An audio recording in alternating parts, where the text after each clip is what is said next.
અરે વૃતિકા, શું થયું? હજુ પણ ગઈકાલની પરીક્ષાઓના વિચારમાં છે? શું કહું રોશનીબેન, કોન્સ્ટેબલ અને જીપીએસસી બંને પરીક્ષામાં મારા ધાર્યા પ્રમાણે માર્ક્સ નથી થઈ રહ્યા.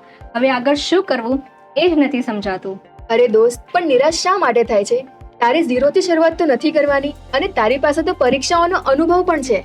અને પ્રોપર ગાઈડન્સ માટે યુવા ઉપનિષદ ફાઉન્ડેશન છે ને. યુવા ઉપનિષદ ફાઉન્ડેશન? હા, એમની ફેકલ્ટીઝ અને મટીરિયલ્સ તો બેસ્ટ હોય છે. યુવા ઉપનિષદ ફાઉન્ડેશનમાં જનરલ ક્લાસ 3 માટેના નવા બેચ 22 જૂનથી શરૂ થઈ ચૂક્યા છે, જેમાં તમને મળશે ઓફલાઈન બેચની સાથે સાથે ઓનલાઈન શિક્ષણની પણ સુવિધા. શું વાત કરો રોશનીબેન, ઓફલાઈનની સાથે ઓનલાઈન શિક્ષણની પણ સુવિધા? હા, અને સાથે સાથે તેમાં સીસી પ્રિલિમ્સનો સિલેબસ, તલાટી કમ મંત્રી અને જુનિયર ક્લાર્ક જેવી નવી ક્લાસ 3 ભરતીઓની પણ તૈયારીઓ કરવામાં આવશે. ખરેખર આ ત્રણેય પરીક્ષાઓની તૈયારી એક સાથે? હા, અને સાથે સાથે તમને 7 ડેઝનો ફ્રી ડેમો લેક્ચર પણ જોવા મળશે. શું વાત કરો રોશનીબેન, 7 ડેઝ ફ્રી ડેમો લેક્ચર? હા. બસ ત્યારે હવે સમય વેસ્ટ નથી કરવો, આજથી જ નવી શરૂઆત કરવી છે. જો મિત્રો, તમારી પરીક્ષા પણ ધાર્યા મુજબની ન ગઈ હોય તો આજે જ જોડાવો યુવા ઉપનિષદ ફાઉન્ડેશનની નવી બેચમાં. વધુ માહિતી માટે સ્ક્રીન પર આપેલ નંબર પર કોન્ટેક્ટ કરો.